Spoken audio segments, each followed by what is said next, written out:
March 11th, in a couple of weeks, it'll be 77 years since I bought my first stock. And I paid $114.75 for 3 shares of City Service Preferred. But if you had bought, if you'd been a pension fund and you put $1 million into the S&P 500 at that time and reinvested it, during my investing lifetime, that million would have turned into $5.3 billion. You would have gotten, for every dollar you put in, you'd have gotten over $5,000 without ever reading a headline, an annual report. You didn't have to know accounting. You just had to believe in America. And you didn't have to pick the right stock. You just picked America. I go back and I point out that there were 2 77-year periods before that, and that takes us back to George Washington getting inaugurated. And there wasn't anything here then.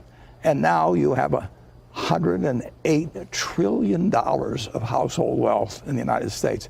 You know, we've got something that works. And that framework wasn't that we were working harder, it wasn't that we were smarter, but we had a framework that unleashed human potential. And just think of that, 3 77-year periods, one of which I experienced.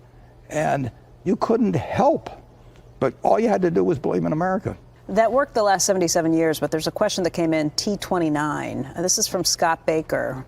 With so many people in the S&P index funds, is it still market neutral and the best investment vehicle for most people? Yeah, I think it's the best investment, because most people don't know how to pick stocks, and most of the time I don't know how to pick stocks. I mean, it's not an easy game, and by definition, people are going to do average. I mean, take everybody in aggregate, and if half of them are paying big fees and jumping around and paying brokerage commissions, the other half have to do better.